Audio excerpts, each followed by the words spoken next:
Hello, everyone. Thank you for joining me for this August PEBTF webinar entitled Sources of Energy, Carbohydrates, Fats, and Proteins. My name is Jim Meister, and I'll be your presenter. For those of you that don't know me, I am a registered dietitian. I'm also a licensed dietitian nutritionist in the state of Pennsylvania, and I'm also a certified personal trainer, which is through the National Academy of Sports Medicine. I'm also a two-time University of Maryland graduate, and I worked in various hospitals, clinics, and fitness centers helping people achieve a variety of health and wellness goals. Our webinar today will be approximately 30 minutes long. Your phone lines are muted, but you're welcome to ask questions via the webinar's chat function. If I don't get to your specific question on the webinar today during the call, I will respond to you later today personally via email. Also, if you are listening into the webinar in a group setting, I would appreciate you emailing me the head count of the number of people you have listening in for attendance purposes. So, do you read nutrition facts labels? If so, what do you look for? Today, on our webinar, we're going to discuss the major components and nutrients in food and on the label, including carbs, fats, and proteins. These three nutrients together are called the macronutrients. So our learning objectives for the webinar today are to review the sources of energy, learn the importance of these sources of energies for our health, also explain the importance of monitoring the sources of energy, and finally, we're going to understand how to read nutrition labels.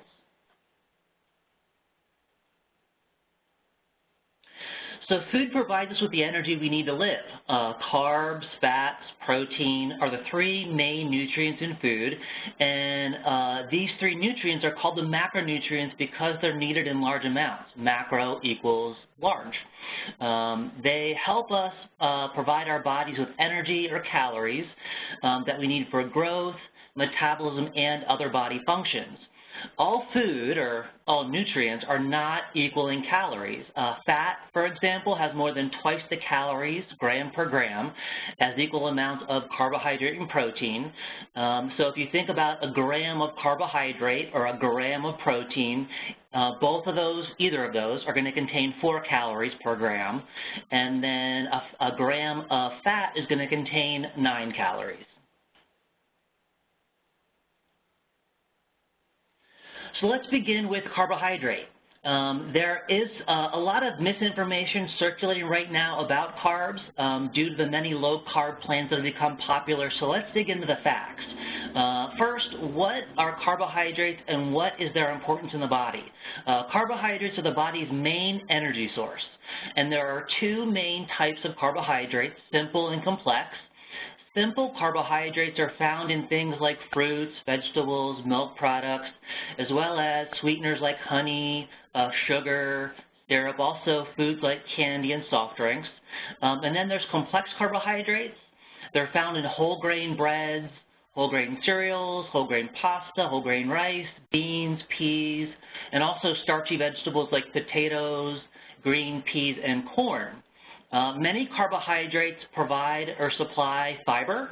Fiber is a type of complex carbohydrate found in plant foods like fruits, vegetables, nuts, seeds, beans, and whole grains. And eating food with fiber can help prevent stomach and intestinal problems like constipation, and it also can help lower cholesterol levels and blood sugar levels. So when it comes to carbohydrate, what happens in the body? During digestion, carbohydrates break down in our bodies into single sugar units called glucose, and every cell in the body can use glucose for energy. In fact, our brain and our central nervous system rely exclusively on glucose for energy. Our bodies can also use glucose immediately, or it can be stored in our liver and muscles for when it is needed. And if we can consume too much carbohydrate, or really too much fat or too much protein, it will be stored as an excess as body fat. So it's important to control your carbohydrate intake and your portions, but it does not mean that you have to avoid carbohydrates altogether. When grocery shopping, Try to choose more wholesome carbohydrates that provide lasting energy and limit the highly processed foods or highly processed carbohydrates like cookies, sodas, and chips. So in this slide, it gives a little bit of guidance as to what we should be selecting as far as our carbohydrates. It talks about low fat or no fat dairy, also healthier carbohydrates like whole grains, fruits, vegetables, and beans. And then it talks about limiting or avoiding unhealthy carbohydrates like desserts, sodas, breaded or fried foods, and candy. I prescribe to the philosophy that everything in moderation is a good nutrition principle.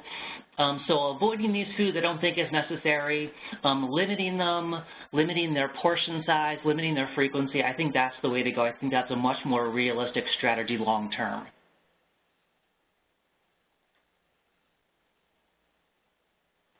So moving on to the next macronutrient, we've got protein.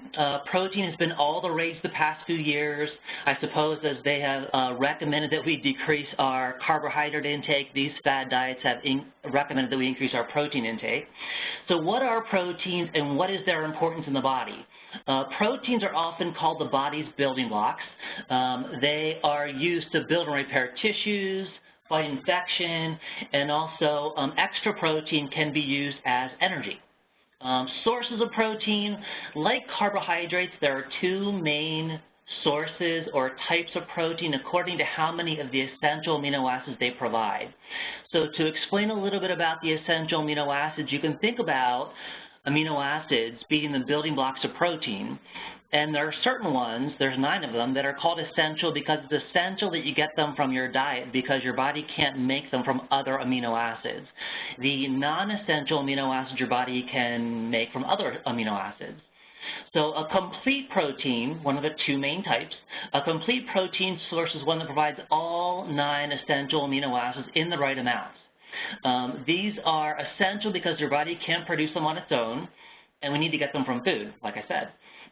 Common complete protein sources are meats, dairy, basically animal-based foods, and 2 exceptions to that rule are some plant-based proteins, including quinoa and soy, which you may be part of your diet. An incomplete protein on the other side of the coin is one that is low in 1 or more of the essential amino acids. And then there's complementary proteins, which are 2 or more incomplete proteins that together provide an adequate amount of the essential amino acids. Most vegetarians or vegans can still easily obtain all the essential amino acids that they need if they get a wide variety of foods in their diet. And then plant-based proteins, they're often very healthy sources. Typically, they are lower in fat, sometimes lower in calories. They often don't provide cholesterol because cholesterol comes from animal products. They often provide fiber, vitamins, minerals, and sometimes they're cheaper than their meat counterparts. So there we go. So the last macronutrient that we're going to cover, and then we'll go into some other topics, is fat. The public view on fat has been conflicting over the past 20 years. And to make sure that you're still awake, make sure that you know what you're talking about, or see if you know what you're talking about, I want to ask you a polling question. And it's a little bit challenging, but the question asks, what is another name for partially hydrogenated oils? Is it trans fat, saturated fat, unsaturated fat? Go ahead and take a stab at this question if you would.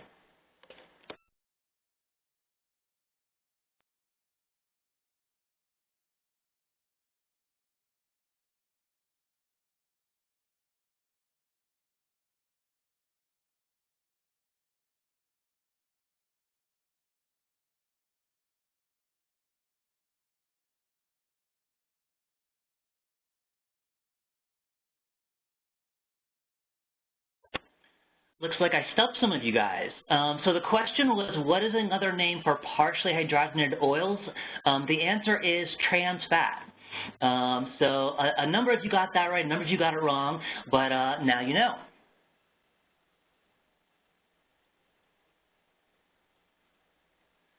So what is the importance of fat in the body? One of the benefits or importances is that it helps us absorb fat-soluble vitamins, vitamins A, D, E, and K. Also, fat helps maintain healthy membranes, cell membranes, hair, skin, hormone production. Also provides cushion for our organs. It provides a major source of energy. In fact, it's the most concentrated source of energy or calories from all the macronutrients like we talked about earlier. And even small amounts of high-fat foods can be high in calories. For an example, 1 tablespoon of butter contains 100 calories, and for this reason, even healthy fats need to have their portion sizes controlled, especially if you have a weight loss goal. So now let's dive into the types of fat, which is where a lot of the public confusion lies. There are 4 main types, 2 considered to be healthier, 2 considered to be less healthy. And within the healthy category, there is monounsaturated fat and polyunsaturated fat. So the 2 unsaturated fats are the heart-healthy fats.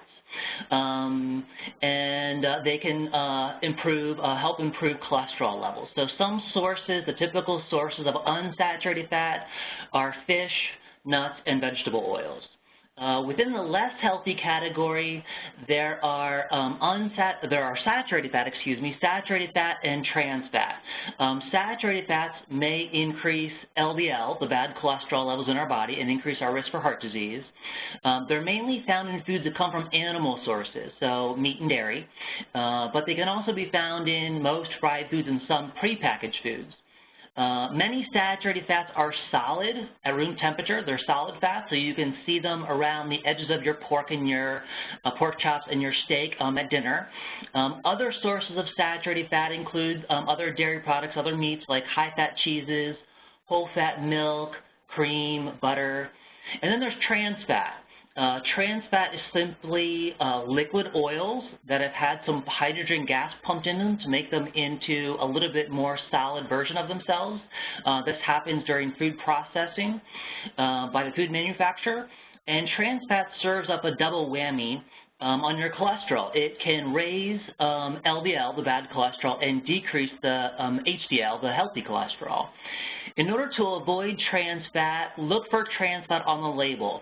It's mandatory now that there be a number of grams of trans fat listed on the label, usually at 0, but if it's not, that's not a heart-healthy product. If it has less than ½ gram of trans fat in the product, it can still have trans fat in the product, but it still has to say partially hydrogenated oils in the ingredient list, so you can look for that if you want. In addition to looking for trans fat on the nutrition information on products, some typical foods that contain trans fat are commercially baked desserts, and also a lot of fried foods have trans fat in them.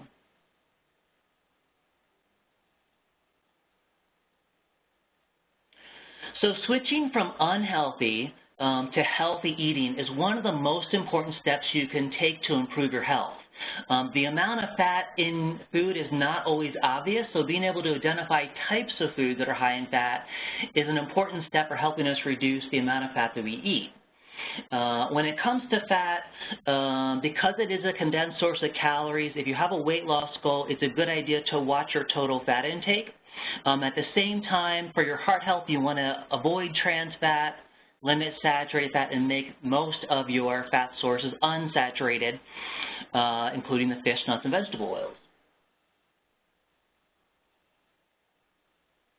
So starting to put this all together, of course we don't think of food as purely protein, purely fat, purely carbohydrate. For instance, the milk you put in your cereal or the beans you eat for dinner may be a mix of all 3. The key is to eat a variety of foods that control portion sizes.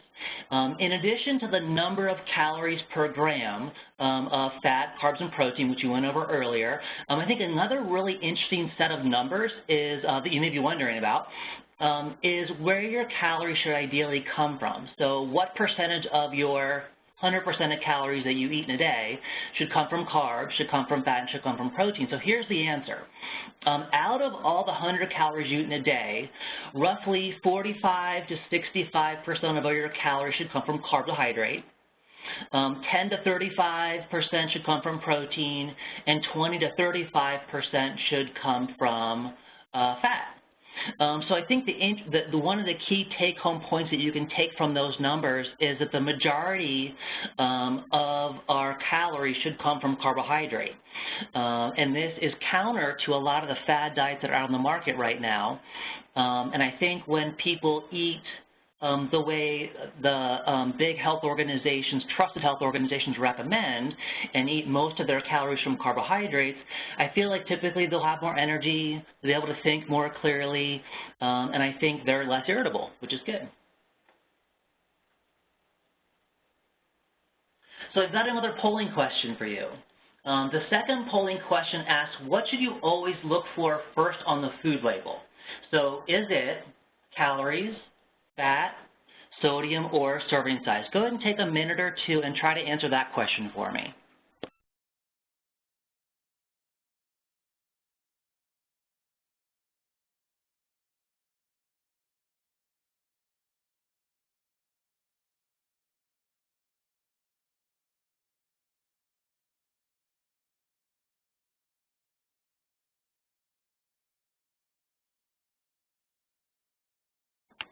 All right, well, opposed to the previous question, I didn't stump many of you on this one. So what should you always look at first on the food label? Calories, fat, sodium, or serving size? The answer, as most of you knew, serving size. And we'll get into a little bit more about why that is as we go through this slide. So one of the best resources you can use to ensure you're eating proper nutrition is to start reading nutrition facts labels and to know how to do it to the best of your ability. At the top of the label, you can see serving size and servings per container. The serving size tells you the amount of food that contains the amount of nutrition described below on the label. So if you're not eating the serving size, like let's say you're eating 2 servings of this food, so 2 cups, you're eating the whole package, you need to multiply the sodium, the fiber, the fat, the protein, all by 2 to figure out how much nutrition you're getting. That's an important step to take. Also, the orange or yellow section of the label you can see on your screen there, those are nutrients to limit or avoid. And then I want to quickly discuss the purple section of the label. They're called percent daily values or percent DVs, and these percentages tell you what amount out of the 100% you're supposed to get in a day, the serving size provides you. So if you look quickly down at sodium, sodium says 20% for its percent daily value. And that means that out of the 100% maximum of sodium you're supposed to shoot for, 1 cup, the serving size, of this food is providing you with 1/5 or 20% of the full recommended amount. So what I want you to do is try to remember 20% and 5% being the breaking points between high, medium, and low. So if you see a food like this one that says 20% or higher, it's officially high in sodium. If you see something, let's say 10%, which is between 5 and 20, it's medium or moderate in sodium. And if you were to see something 5 or less at the grocery store tonight when you're shopping, it would be low in sodium. And so these 2 key numbers, 5% and 20%, can be used for any nutrient on the label that has a percent daily value. And I think really interesting, in the next couple years, you're going to start seeing some changes to the label. One change you're going to start seeing is you're going to start seeing a row below sugars entitled added sugar. So this will represent the amount of sugar that the food manufacturer added versus how much was naturally occurring before food manufacturing. So this new added sugars row will too have a percent daily value. And remember, you can use those 5 and 20 numbers to categorize the food. If you bring high, medium, or low in added sugars.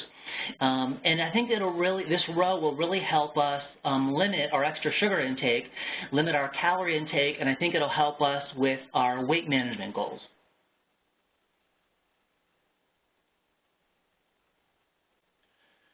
So measuring your food, like with measuring cups and spoons, is an example of a way to monitor your portion sizes. Just as you do while baking cookies or while creating a marinade for your chicken at night, measuring food doesn't have to be too hard, or because it's an important part to manage your weight, so it's a step maybe worth taking. Even a small difference in portion sizes can mean a big difference in calories. So let me give you an example. If you imagine putting 3 tablespoons of peanut butter on your peanut butter and jelly sandwich for lunch versus 1 tablespoon, it's a really easy change to make. Yet it would mean a difference of about 200 calories, which day after day can really add up. Although measuring can seem like a bother, I can identify with that, it won't take long to establish a good visual sense of portion sizes and eventually decrease the necessity for always measuring your food. So my recommendations about how to measure your foods, if you want to, are to break out your measuring cups and spoons, and of course level off when you're measuring. And if you are really gung-ho about measuring, break out a food scale and you can measure your meats. If you don't want to purchase a scale, food scale to measure your meats and other things, you can always think about the size of a deck of playing cards being around the size of a piece of meat that is 3 ounces. So you can use a mental snapshot of a deck of cards to shoot for around 3 ounces, or you can just measure them on a scale.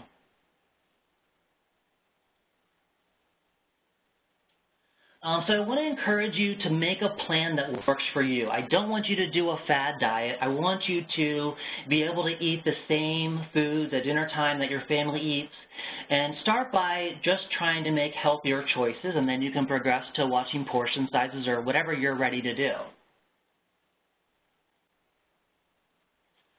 So the way that I'd recommend that you make a plan that works for you would be to set one small goal at a time. Once you set your goal, whatever it is that you want to work on first, work on it, achieve it, feel good about it, and then set another small goal. These small goals over time can really add up to a lot of positive change with your eating habits. I'd like you to think about setting one small goal from today's webinar, and I want you to set a goal that's SMART. SMART stands for specific, measurable, attainable, achievable, action-based, realistic, and timely. As you set your goal, try to make it SMART, try to include all these things, S-M-A-R-T, and once you've established your SMART goal, ask yourself, on a scale from 0 to 10, how confident are you that you can achieve that goal? How confident are you that you will achieve that goal?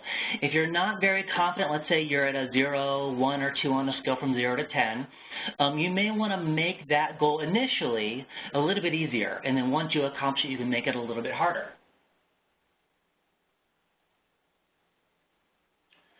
So to summarize today's presentation, we talked about how carbs, protein, and fats are important nutrients in our diet.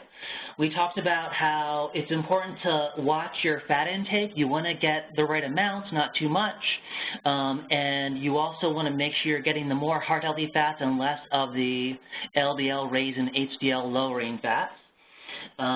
Weight management specifically is all about balance. Remember that in order to successfully achieve a weight loss goal, it's about running a calorie deficit. And by that, I mean taking in fewer calories than you burn off, or burning off more calories than you take in. You can, as a goal, if you want, weigh and measure your food to help you figure out calories and get the right portion size, and just watch your portion sizes. Also, if you're struggling to come up with a SMART goal, one good place to start would be to think about what foods in your diet you want to increase, or what foods maybe you should increase, and also what foods you want to decrease in your diet. So those are good places to start with setting goals. Before we get into some of the questions that we've received today, I want to make a pitch for My Active Health. My Active Health is a web portal that's available through PEBTF, and it's a one-stop shop for anything lifestyle change. If you go on there, you'll find a ton of information about anything you want to learn about regarding any lifestyle change you want to make, whether it be stress or sleep or tobacco or anything else. It also is very inspiring, so it helps motivate you to make the changes that you want to work on. In order to get to My Active Health, you go to PEBTF.org. click on the Get Healthy logo, and there is a link to My Active Health. Lately, we've been updating our digital coach on My Active Health. There's some brand new information on there on the digital coach on coronary artery disease, living a heart-healthy lifestyle, including nutrition changes, and also mindfulness. So when you have the time, check out My Active Health, visit the digital coaching section, and feel free to explore that new content.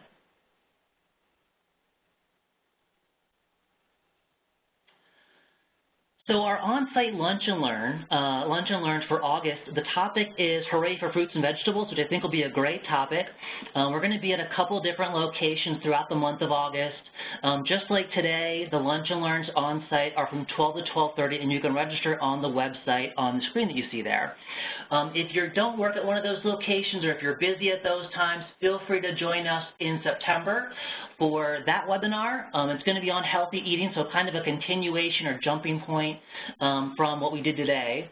It's going to be offered both the 8th and the 22nd of September, again from 12 to 12:30, and again you can register on PEBTF.org/wellness. If you didn't know, PEBTF is on Facebook, and if you're on Facebook, I want to encourage you to like PEBTF. On there, because if you do, you'll end up staying updated on our events. You can participate when you're free. It'll help you stay updated on your PEBTF job benefits, and also periodically they post health and wellness news, which I think will be interesting for a lot of you guys to read. So before we conclude today's webinar, I have received a number of questions, and if I don't get to your specific question on the call, I'll email you afterwards with a personalized response. But one of the questions that we've received so far is, let's see, is it healthy to eat ground beef, or should I switch to ground turkey? So really, you can eat both, or you can eat either. But let me give you some guidance in this department. Whether you're putting ground beef or ground turkey in your grocery cart, for your heart health, you're going to want to go at least 90% lean. Typically, the 80-20 means that a fifth of the package weight is fat, and that's primarily saturated fat. So if you were to cut the package into fifths, one of the 5 pieces will be all fat. That's a lot of LDL raising potential and a lot of calories. So with ground beef and ground turkey, go at least 90% lean. And then with ground turkey specifically, it's important to know that not all ground turkey is lean. If the butcher grinds up just the turkey muscle, it's nice and lean. But if the butcher grinds up the muscle and the skin, it's not as lean. So whether you're buying ground beef or whether you're buying ground turkey, be sure to check out how lean it is. That makes the difference.